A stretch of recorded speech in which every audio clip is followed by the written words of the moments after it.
एक घना जंगल, घुप अंधेरा, और उस अंधेरे के बीच एक साधु की झोपड़ी। अकेला साधु। और एक रात दरवाजे पर दस्तक देती है एक जवान डरी हुई कन्या। वो कहती है उसकी जान खतरे में है, लोग उसका पीछा कर रहे हैं। लेकिन क्या वह सच बोल रही है या उस लड़की के आने के पीछे छुपा है कोई ऐसा राज जो साधु की तपस्या तक को हिला देगा? क्या एक पवित्र साधु अपने मन और मोह पर काबू रख पाएगा या वह भी फंस जाएगा? मोह, माया और वासना के जाल में इस कहानी में है रहस्य, रोमांच और आत्मा की वो गहराई जो आपको अंदर तक झकझोर देगी।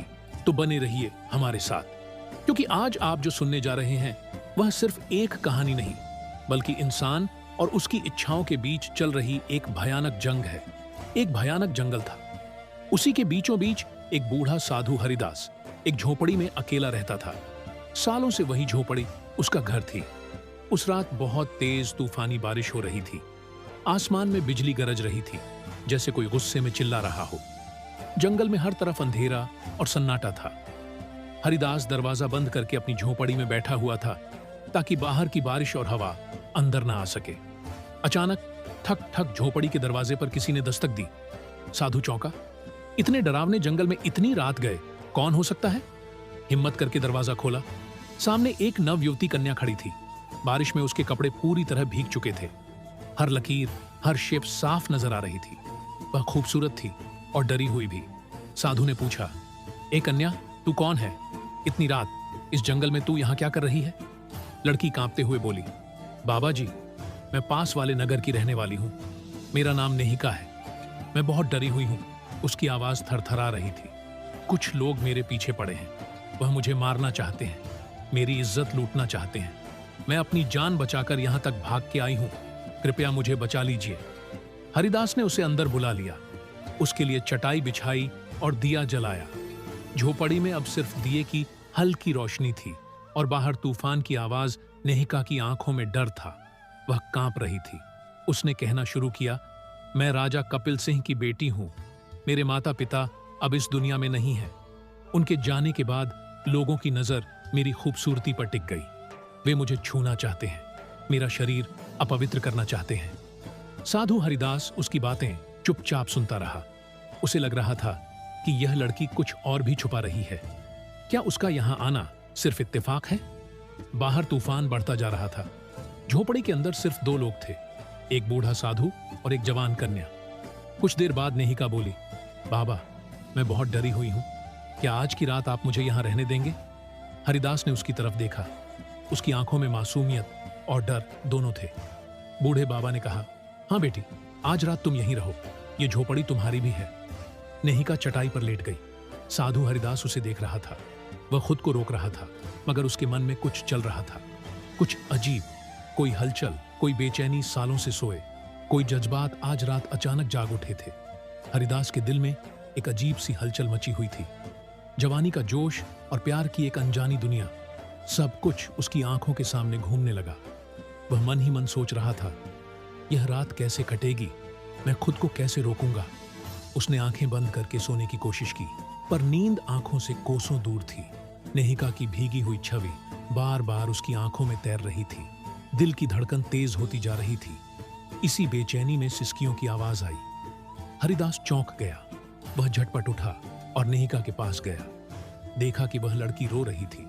उसने नरम लहजे में पूछा, ए नेहिका, क्या हुआ? तुम क्यों रो रही हो? लड़की ने कपकपाते हुए जवाब दिया, मेरे साथ कुछ ऐसा हुआ है जो मैं किसी को नहीं बता सकती।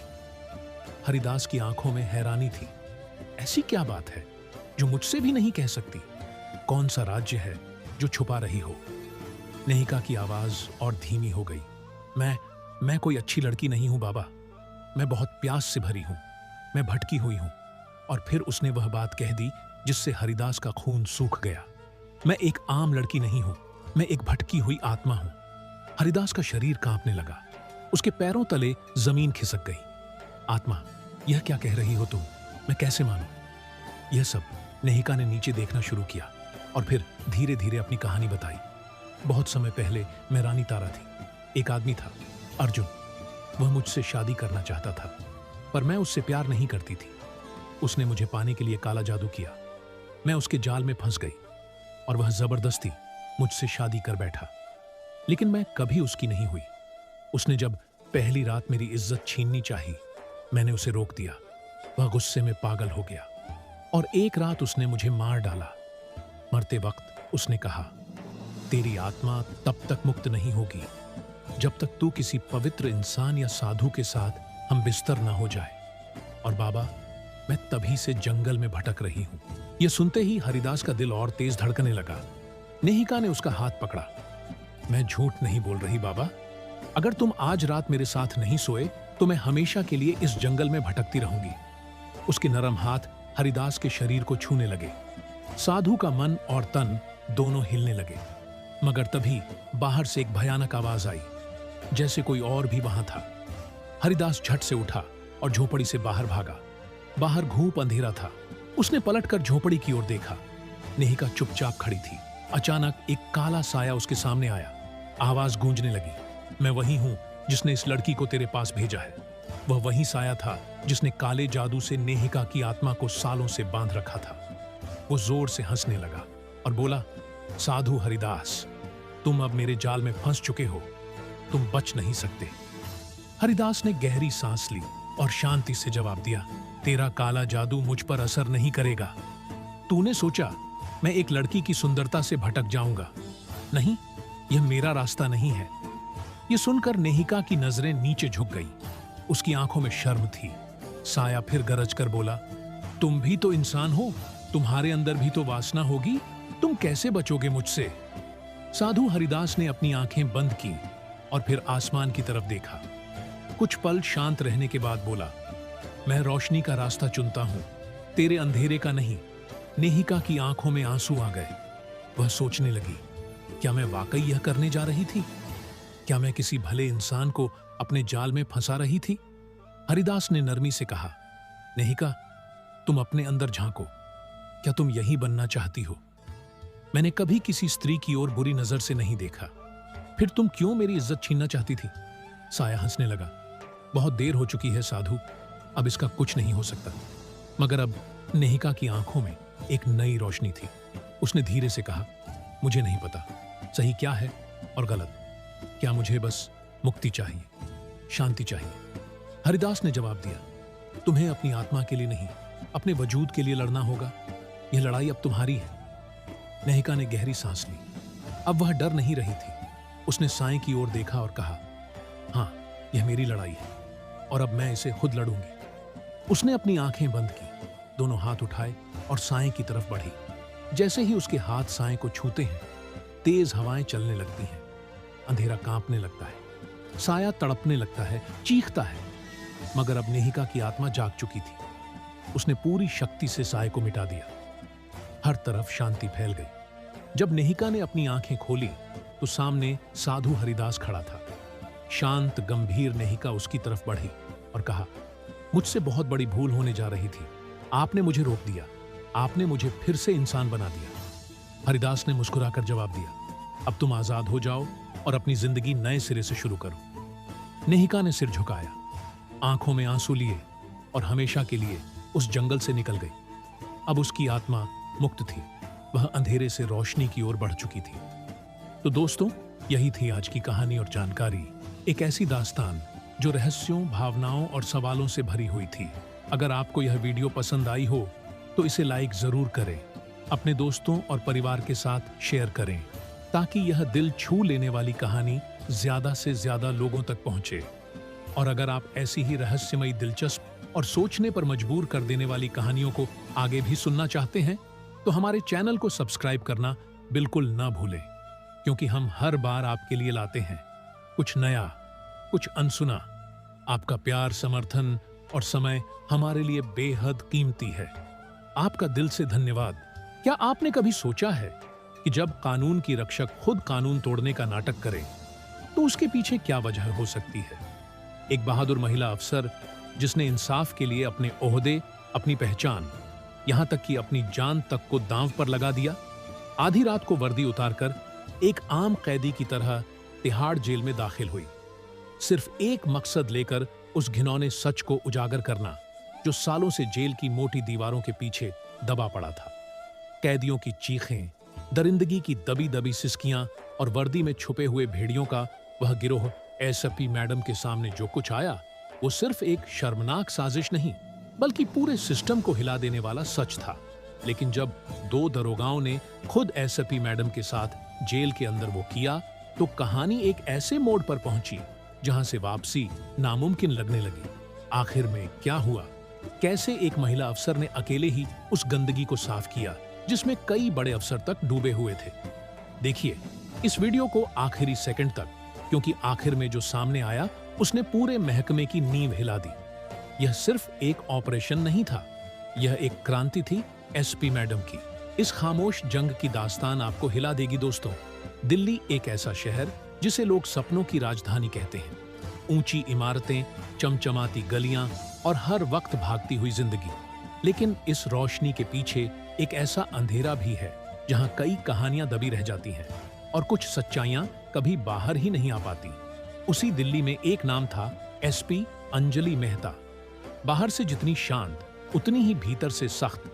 ना जुल्म से डरती थी, ना जालिमों को बख्शती थी। कहा जाता था अगर किसी अपराधी ने सिर्फ उनका नाम भी सुन लिया तो जुर्म कबूल करना उसके लिए मजबूरी बन जाता। अंजलि एक छोटे से गांव से निकलकर आई थी जहां रास्ते तो कम थे लेकिन हौसले बुलंद थे। संघर्षों की तपिश में तपकर उन्होंने अपनी पहचान बनाई और न्याय की ऐसी मशाल जलाई जो हर पीड़ित के लिए उम्मीद की किरण बन गई। वह कभी अन्याय के आगे नहीं झुकी, हर पीड़ित की आवाज बनी। लेकिन किसे पता था कि एक रात ऐसा तूफान आएगा जो उनके पूरे अस्तित्व को झकझोर कर रख देगा। वह रात जब एसपी अंजलि मेहता ने वर्दी छोड़ दी, नाम छुपा लिया और एक कैदी बनकर उतर गई तिहाड़ की दीवारों के पीछे उस सच को बेनकाब करने जिसे सुनकर रूह तक कांप जाए। क्या था वह सच? क्यों एक अफसर को अपना सब कुछ दांव पर लगाना पड़ा?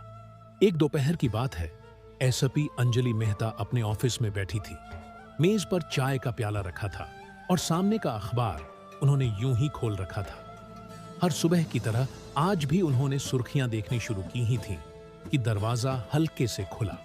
भीतर दाखिल हुआ एक दरोगा, नाम था सूरज। सादा सा इंसान, तिहाड़ जेल में किचन की जिम्मेदारी संभालता था। उसके चेहरे पर कुछ ऐसा था जो आम दिनों से बिल्कुल अलग लग रहा था, जैसे कई रातों से नींद ना आई हो, जैसे जबान पर कोई ऐसा राज हो जो दिल को तोड़ रहा हो। एसपी मैडम ने सिर उठाया और पूछा, क्या बात है सूरज, सब ठीक है? सूरज कुछ देर खामोश खड़ा रहा, फिर धीमी आवाज में बोला, मैडम, तिहाड़ की सलाखों के पीछे कुछ ऐसा हो रहा है जो शायद आपको जानना जरूरी है। वहां सब कुछ ठीक नहीं है। एसपी अंजलि की निगाहें तेज हो गई। क्या मतलब है तुम्हारा? साफ साफ बोलो। सूरज ने गहरी सांस ली और फूट पड़ा, मैडम, महिला कैदियों के साथ रात में उनका शोषण होता है और यह सब करने वाले कोई बाहर के लोग नहीं, खुद हमारे वर्दीधारी हैं। कमरे में कुछ पलों के लिए सन्नाटा छा गया। एसपी मैडम की उंगलियां थम गई। चाय का प्याला अब ठंडा हो रहा था, लेकिन उनके लहजे में गर्मी आ गई। तुम्हें अंदाजा है सूरज कितनी बड़ी बात कह रहे हो तुम? सूरज ने सर झुकाया, लेकिन उसकी आवाज अब पहले से ज्यादा मजबूत थी। मुझे पता है मैडम, और मैं डरता भी हूं, लेकिन मैं चुप नहीं रह सकता। मैंने सब अपनी आंखों से देखा है। अगर मैं आवाज उठाता तो शायद मेरा भी वही हाल होता जो उन महिलाओं का हो रहा है। लेकिन अब और नहीं। एसपी मैडम का चेहरा अब कठोर हो चुका था। उनके मन में बस एक बात थी, अगर यह सच है तो यह न सिर्फ इंसानियत के खिलाफ है बल्कि उस वर्दी के भी खिलाफ है जिसे मैं पहनती हूं। उन्होंने धीरे से चाय का कप नीचे रखा, अखबार बंद किया और एक फैसला ले लिया। उसी पल अंजलि मेहता सिर्फ एसपी नहीं रही, वह बन गई एक जांबाज औरत जो अब हर कीमत पर सच को उजागर करने निकलेगी। सूरज, अंजलि मेहता ने सूरज की बातें ध्यान से सुनी। एक पल के लिए उनकी आंखें अखबार से हटी और वे सीधे उसकी तरफ देखने लगी। सूरज, तुम्हारा शुक्रिया कि तुमने इतना बड़ा सच मेरे सामने रखा, लेकिन मुझे एक बात समझ नहीं आई। जब मैं पिछले हफ्ते जेल में खुद गई थी निरीक्षण के लिए, तब किसी महिला कैदी ने मुझसे कुछ क्यों नहीं कहा? सूरज ने एक थकी और डरी हुई सांस छोड़ी। मैडम, वहां की हालत आप ऊपर से जितनी साफ सुथरी दिखती है, अंदर से उतनी ही सड़ चुकी है। वह पुलिस वाले जो दिन में कानून के रक्षक बनते हैं, वही रात में भक्षक बन जाते हैं। औरतों को धमकाया जाता है, अगर जुबान खोली तो जुबान काट देंगे, बाहर जाना तो दूर, जिंदा रहना भी मुश्किल हो जाएगा। डर इतना है कि कोई औरत सांस तक नहीं लेती। बिना इजाजत के एसएसपी मैडम कुछ पल के लिए शांत रही, फिर उनकी आवाज में गर्मी आ गई। तुमने बहुत हिम्मत दिखाई सूरज, मैं तुम्हारे इस साहस की कद्र करूंगी और सरकार तक तुम्हारा नाम जरूर पहुंचाऊंगी, लेकिन अभी वक्त है सच को सामने लाने का। मुझे बताओ, यह सब होता कब है? सूरज की आंखों में बेचैनी थी। रात के वक्त मैडम, जब पूरा सिस्टम नींद में होता है, दिन भर की ड्यूटी के बाद कुछ पुलिसकर्मी महिला सेल के इर्द गिर्द मंडराने लगते हैं। वही वक्त होता है जब इंसानियत को सबसे ज्यादा रौंदा जाता है। एसपी अंजलि ने एक ठंडी सांस ली, फिर कहा, ठीक है सूरज, आज शाम मैं खुद जेल में निरीक्षण करने आऊंगी और तुम हर बात मुझे बताते रहना। उस शाम एसपी अंजलि जेल पहुंची। सभी वार्डन, सिपाही और कैदी बिल्कुल सधे हुए लग रहे थे, जैसे कोई पर्दा खींच दिया गया। लेकिन एसपी मैडम की अनुभवी निगाहें सब समझ रही थीं। यह सन्नाटा असली नहीं था। उन्होंने महिलाओं से बात करने की कोशिश की, इशारे में समझाया, लेकिन हर चेहरा एक जैसा लगा, डरा बुझा हुआ और जैसे जुबान पर ताला जड़ दिया गया हो। रात के अंधेरे में क्या क्या घटता है, यह केवल वे दीवारें जानती थीं जिन पर महिलाओं की चीखें कभी दर्ज नहीं होती। अगले दिन एसपी मैडम अपने ऑफिस लौटी। मन बेचैन था। वह जानती थी कि यह मामला सिर्फ शब्दों से नहीं खुलेगा, कुछ ऐसा करना पड़ेगा जो आज तक किसी ने ना किया हो। फिर उनके दिमाग में एक योजना आई, एक ऐसा फैसला जो उनकी जान तक ले सकता था। अगर मुझे यह पर्दा हटाना है तो मुझे खुद उस पर्दे के पीछे जाना होगा। मुझे एक कैदी बनकर जेल में दाखिल होना पड़ेगा, बिना अपनी पहचान जाहिर किए। और दोस्तों, वही रात आ पहुंची। वो रात जो एसपी अंजलि की जिंदगी को हमेशा के लिए बदल देने वाली थी। 15 मार्च की वो गुरुवार की रात घड़ी में 2 बज रहे थे।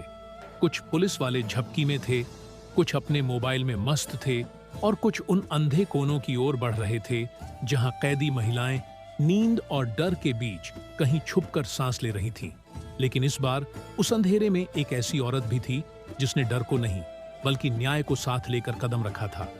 अब वह घड़ी भी आ गई थी जब एसपी अंजलि मेहता को एक अफसर नहीं, एक कैदी बनकर जेल की सलाखों के पीछे उतरना था। अपने तमगे रुतबे और पहचान को पीछे छोड़कर उन्होंने पहन लिए वही खाकी भूरे कपड़े जो आमतौर पर उस महिला जेल की कैदियों को दिए जाते थे। उनके दिल में हलचल थी, नहीं अपने लिए नहीं, बल्कि उन औरतों के लिए जो हर रात चुपचाप घुटती थी और जिनकी चीखें दीवारों से टकराकर दम तोड़ देती थी। उन्हें अंदाजा था कि यह रास्ता आसान नहीं होगा, लेकिन यह नहीं पता था कि वह जिंदा लौटेंगी या नहीं, क्योंकि जेल की दुनिया में बहुत कुछ न्याय की नजरों से नहीं बल्कि ताकत की जुबान से तय होता है। रात का तीसरा पहर था। गहरी नींद और गहरे राज दोनों का समय कैदी बनकर अंजलि महिला बैरकों के उस हिस्से में पहुंची जहां का सच अब तक सिर्फ अफवाहों में गूंजता था। बाहर से सब सामान्य लग रहा था, लेकिन भीतर का दृश्य देखकर अंजलि का दिल कांप उठा।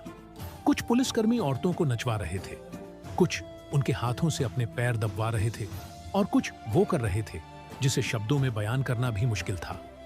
हर चेहरा थका टूटा और खामोश था, जैसे इज्जत भी यहां कैद में हो।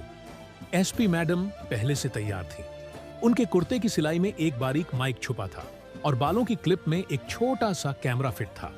हर पल हर हरकत रिकॉर्ड हो रही थी। यह एक मिशन था, वह मिशन जो उनके नाम से नहीं उनके हौसले से जीता जाना था। तभी एक दरोगा सामने आया और घूरते हुए बोला, तू कौन है बे? पहले कभी नहीं देखा तुझे। नाम क्या है तेरा? अंजलि ने गहरी सांस लेते हुए कहा, साहब मैं नई आई हूं, आज ही सुबह लाया गया है मुझे। अरे अच्छा, क्या जुर्म किया तूने? चोरी का इल्जाम है, लेकिन मैंने कुछ नहीं किया। एक और पुलिसकर्मी हंसते हुए बोला, सब यही बोलते हैं, कोई खुद मानता है क्या अपना जुर्म? चल नाम बता। अंजलि ने हल्के स्वर में कहा। काजल नाम सुनते ही सब दरोगा हंस पड़े। अरे वाह काजल, बड़ा फिल्मी नाम है तेरा। चल मेरे पैर दबा, अब बहुत थक गया हूं। अब की बार अंजलि का चेहरा तन गया। साहब मैं यहां सज्जा काटने आई हूं, आपकी सेवा करने नहीं। मेरा जुर्म भी अभी साबित नहीं हुआ है, मैं आपके पैर नहीं दबाऊंगी। यह सुनकर सन्नाटा सा छा गया। दो दरोगा आगे बढ़े और गुर्राए, अरे बहस मत कर, जैसा कहा जा रहा है वैसा कर, नहीं तो ऐसे कोने में डालेंगे कि बाहर आकर रोने का भी हक नहीं रहेगा।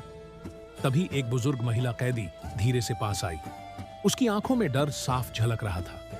बेटा, जो यह कहते हैं वैसा कर ले, बहुत जालिम लोग हैं, मना करेगी तो तुझे बहुत सताएंगे।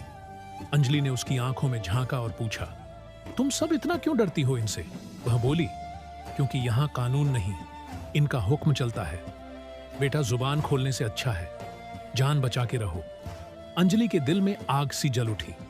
अब यह सिर्फ एक मिशन नहीं रहा था, यह जुल्म के खिलाफ उसकी जिंदगी की सबसे खतरनाक लड़ाई बनने जा रहा था। यह जो कहें वही करना पड़ता है। उस महिला कैदी की आवाज में टूटा हुआ विश्वास साफ झलक रहा था। अंजलि मेहता ने उसकी ओर देखा और धीमे लेकिन दृढ़ स्वर में पूछा, पर तुम सबने अब तक चुप्पी क्यों साध रखी है? कभी कोशिश नहीं की? आवाज उठाने की उसी पल एक दरोगा गुस्से से झल्लाता हुआ आया और झपटकर अंजलि का हाथ पकड़ लिया। उसने रूखे लहजे में कहा, बहुत सवाल जवाब करती हो, चलो तुम्हें ऐसा सबक सिखाता हूं कि याद रखोगी। अंजलि समझ चुकी थी कि अब सिर्फ जेल में रहना काफी नहीं, उन्हें उस सड़े हुए सिस्टम की धड़कन तक पहुंचना होगा। दो पुलिस कर्मियों ने उन्हें पकड़कर एक सुनसान कैबिन की ओर ले जाना शुरू किया। वह जगह जहां ना तो कोई गवाह था न कोई सहारा। कैबिन में अंधेरा और सन्नाटा पसरा था।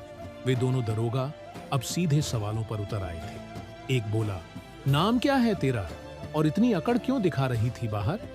दूसरा दरोगा उसकी बात में हाँ मिलाते हुए बोला, आजकल की लड़कियां खुद को पता नहीं क्या समझ बैठती हैं, भूल जाती हैं कि हम जैसे लोग दोस्त भी हो सकते हैं और दुश्मन भी, और वह भी ऐसे कि पूरी जिंदगी पछताना पड़े। अंजलि ने खुद को संयत रखते हुए पूछा, मुझे यहां क्यों लाए हो? क्या गलत किया मैंने? इस पर उन्होंने जवाब नहीं दिया। बस कहा, चुपचाप बैठी रहो, आधे घंटे में साहब आएंगे, फिर तुम्हारी सारी अकड़ निकल जाएगी। यहीं अंजलि ने एक चौंकाने वाला फैसला लिया। उन्होंने अपनी असल पहचान उन्हीं दरोगाओं के सामने खोल दी। वजह थी, उन्हें भरोसा था कि यह दोनों पूरी तरह खोखले नहीं हैं। वह देख चुकी थी कि दोनों की आंखों में अब भी डर था, जो उनकी नौकरी से जुड़ा था, उनके करियर से। दरअसल यह दोनों कुछ ही हफ्तों पहले इस जेल में तैनात हुए थे और धीरे धीरे सिस्टम की दलदल में धंसते जा रहे थे। उन्होंने दोनों से नाम पूछा। एक ने खुद को आरव बताया और दूसरा सनूज। क्या तुम जानते हो मैं कौन हूं? अंजलि ने शांत स्वर में पूछा। आरव हंस पड़ा। हम क्या कोई ज्योतिषी हैं जो पहचान लेंगे तुम्हें? सनूज बोला, तुम्हें लगता है हम डर जाएंगे? चलो हटो साहब, आएंगे तब बताना। तभी अंजलि ने गहरी सांस ली और अपने कुर्ते की अंदरूनी जेब से एक पहचान पत्र निकाला।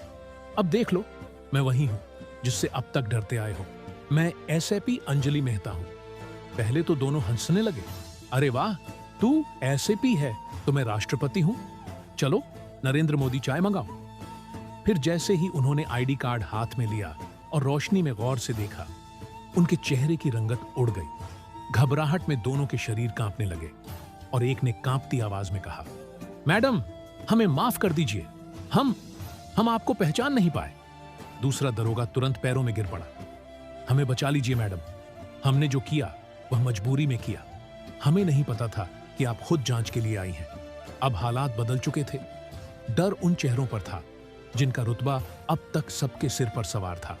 एसएपी अंजलि की निगाहें अब उन दरोगाओं में कोई अपराधी नहीं, बल्कि वह मोहरे देखने लगी थीं जो एक गंदे सिस्टम के हाथों बेजान होकर सब कुछ सहते रहे थे और करवाते भी। एसपी मैडम ने दोनों दरोगाओं की ओर देखते हुए गंभीर स्वर में कहा, मैंने तुम्हें माफ किया है, लेकिन सिर्फ इस शर्त पर कि तुम मेरी मदद करोगे। दोनों दरोगा तुरंत बोले, हाँ मैडम, आप जो कहेंगी हम वही करेंगे, हम पूरी तरह आपके साथ हैं। तब मैडम ने उनसे सीधा सवाल किया, यहां रोज रात को महिला कैदियों के साथ क्या हो रहा है? दरोगाओं ने झिझकते हुए वह सारी बातें बताई जो पहले सूरज ने भी कही थी। अब अंजलि को यकीन हो गया कि सूरज की कही बात कोई बड़ा चढ़ाकर सुनाई गई कहानी नहीं थी, बल्कि पूरी तरह सच थी। एसपी मैडम ने अपनी जेब से एक छोटा कैमरा और माइक निकाला और कहा, मेरे पास तो एक सेट है ही, ये लो दूसरा जाकर वह सब रिकॉर्ड करो जो यहां हो रहा है और मुझे ला कर दो। दोनों पुलिस वाले थोड़े सहमे हुए थे। उनकी आंखों में डर साफ झलक रहा था। अंजलि ने उन्हें भरोसा दिलाया, डरो मत, मैं तुम्हारे साथ हूं। मुझे पता है कि तुम्हारी पोस्टिंग यहां हाल ही में हुई है और तुम अब तक इस गंदे सिस्टम में पूरी तरह नहीं डूबे हो। उन्होंने उन दोनों के नाम और उनके परिवार की कुछ बातें भी बता दी, जिससे दरोगा चौंक गए। अब वे पूरी तरह से एसपी मैडम पर भरोसा कर चुके थे। थोड़ी हिम्मत जुटाकर वे दोनों उस हिस्से की ओर बढ़े जहां महिला कैदियों के साथ अन्याय हो रहा था। उन्होंने सब कुछ चुपचाप कैमरे में रिकॉर्ड कर लिया और देर ना करते हुए सबूत लेकर एसपी मैडम को सौंप दिया। मैडम, वह फुटेज लेकर उसी रात जेल से बाहर निकल गई। उधर दोनों दरोगा जैसे ही फिर से पुलिस वालों की बैठक में लौटे, एक सीनियर अफसर ने पूछा, अरे वह औरत कहां गई जो ज्यादा बोल रही थी? जरा मैं भी उसे देखूं। लेकिन जैसा कि एसपी मैडम ने पहले ही हिदायत दे दी थी, अगर किसी को बताया कि मैं एसपी हूं तो तुम्हारा हाल भी वही होगा जो उन दोषियों का होने वाला है। दोनों चुप रहे। उन्होंने बस मुस्कुराकर जवाब दिया, साहब, उसे हमने ऐसा सबक सिखाया है कि अब वह दोबारा सवाल करने की हिम्मत नहीं करेगी। अगले ही दिन सुबह एसपी मैडम पुलिस मुख्यालय पहुंची। उन्होंने सारे वीडियो और सबूत वरिष्ठ अधिकारियों को दिखाए। पूरा मामला उजागर होते ही विभाग ने तुरंत एक्शन लिया। एसपी मैडम के नेतृत्व में एक उच्च स्तरीय टीम उसी दिन जेल पहुंची। जांच के बाद सारे दोषी पुलिसकर्मियों को बर्खास्त कर दिया गया और कुछ को सस्पेंड भी किया गया। कई पर मुकदमे भी दर्ज हुए। जेल की महिला कैदियों ने राहत की सांस ली। वे मैडम के सामने हाथ जोड़कर रोती हुई बोली, आपका बहुत बहुत धन्यवाद मैडम। आपने हमारी वह चीखें सुनी जिन्हें कोई सुनना ही नहीं चाहता था। यहां जो कुछ हो रहा था वह किसी नरक से कम नहीं था। हम सबके मुंह पर ताले लगा दिए गए थे और दिलों में डर बैठा दिया गया था। हम कब से चुपचाप सब कुछ सह रहे थे। रोज अपमान, जुल्म और बदसलूकी। कई बार कोशिश की कि किसी को बताएं, लेकिन हर बार हमारी आवाज दबा दी गई या हमें और ज्यादा सजा दे दी गई। उनकी आंखों में जो आंसू थे वह सिर्फ दुख के नहीं, एक उम्मीद के भी थे कि अब शायद इंसाफ जिंदा है। अगर आपको एसपी मैडम की यह हिम्मत और इंसाफ पसंद आया हो तो इस वीडियो को एक नेक नियत के साथ लाइक जरूर करें। इसे ज्यादा से ज्यादा शेयर करें ताकि हर कोई जान सके कि सिस्टम से लड़ने वाले आज भी मौजूद हैं। और अगर आप भी चाहते हैं कि हम ऐसे ही सच्चाई, हिम्मत और इंसाफ की कहानियां आप तक लगातार पहुंचाते रहें, तो अभी चैनल को सब्सक्राइब करें और बेल आइकन दबाना ना भूलें, क्योंकि एक क्लिक किसी की आंखें खोल सकता है।